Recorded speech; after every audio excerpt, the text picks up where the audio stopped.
سلام. توی این ویدیو میخوایم راجع به بزرگترین هک‌های تاریخ صحبت کنیم و ببینیم در چه سالی انجام شدن.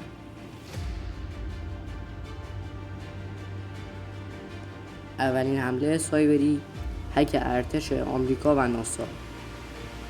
در سال 2001 شخصی به اسم گری منگ تونست به سیستم امنیتی آمریکا دسترسی پیدا کنه و تمام اطلاعات رو در دست خود بگیره.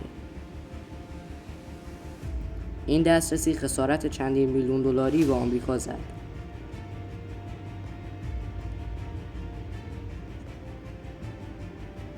دلایلی که این شخص برای هک ارتش آمریکا داشت بسیار عجیب بود.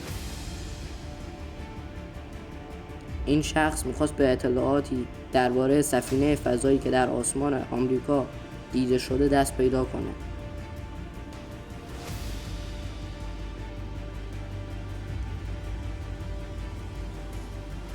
دومین حمله سایبری به گوگل با حمایت دولت چین در سال 2019 بود که گوگل هدف حمله سایبری پیچیده‌ای قرار گرفت که با حمایت دولت چین بود.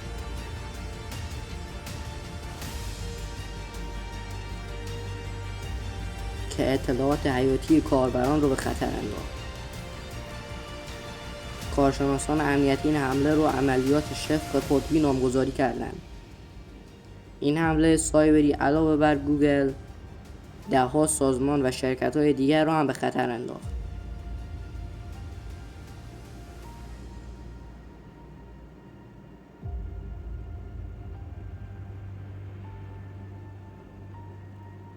این حمله در سال 2010 به طور عمومی پخش شد و بین مردم رواج پیدا کرد.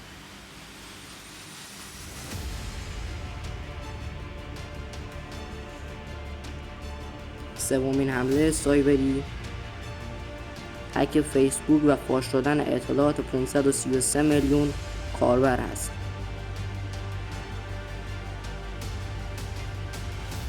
این حمله سایبری 3 سال پیش یعنی سال 2021 رخ داد.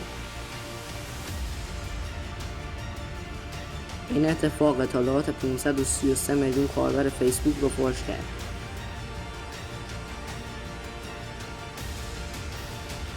اطلاعات مانند نام خانوادگی، مکان، ایمیل، تاریخ تولد و غیره. این حادثه به فیسبوک لطمه بزرگی زد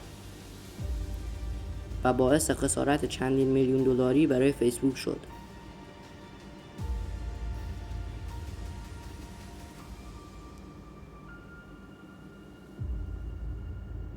بعد از اون اتفاق کاربران فیسبوک تا مدتی ریزش کردند